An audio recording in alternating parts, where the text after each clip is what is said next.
बीडमधील गुन्हेगारीबाबत सामाजिक कार्यकर्त्या तृप्ती देसाई यांनी पोलिसांवरच गंभीर आरोप केलेत। वाल्मिक कराडला मदत करणाऱ्या 26 अधिकारी आणि कर्मचाऱ्यांची यादी जाहीर करत त्यांनी गृह मंत्रालय आणि बीड पोलीस अधीक्षकांकडे तक्रार केली होती। आता पुरावे सादर करण्यासाठी देसाईंना नोटीस पाठवण्यात आली आहे। येत्या 17 तारखेला सर्व पुरावे घेऊन तृप्ती देसाई बीडला जाणार आहेत। दरम्यान देसाईंच्या आरोपांना सामाजिक कार्यकर्त्या अंजली दमानिया यांनी दुजोरा दिलाय।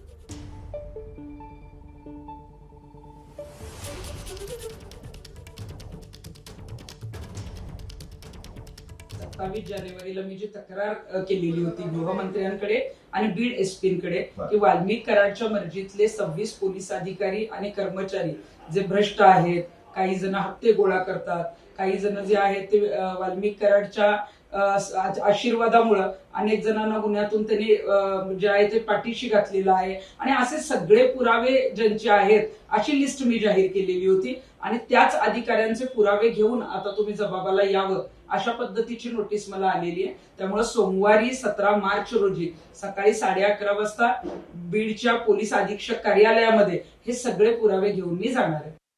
तृप्ती देसाई यांना 2 दिवसापूर्वी एक नोटीस पाठवण्यात आली होती की त्यांच्याकडे जी माहिती आहे, त्यांनी एक क्लेम केला होता की अनेक अधिकाऱ्यांच्या त्यांच्याकडे इन्फॉर्मेशन आहे की कराडच्या जवळचे होते आणि त्यांनी अनेक चुकीच्या गोष्टी केल्या होत्या।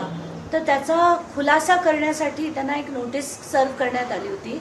तर मला वाटतं आता सोमवारी त्या जाऊन ती पूर्ण त्याचे उत्तर हे एसपी कार्यालयाकडे देणार आहेत। तर आत्ताच माझं तृप्तीताईंशी बोलणं झालं आणि त्यांच्याकडे ती पूर्ण माहिती आहे। 26च्या 26 अधिकाऱ्यांनी पदोपदी कुठे कुठे कोणाकोणाला साथ दिली, कोणाचे गुन्हे पाठीशी घातले, कोणाला मदत केली, कुठल्या कुठल्या आरोपींना मदत केली, ही सगळी माहिती त्यांच्याकडे आहे। एबीपी माझा, उघडा डोळे बघा नीट।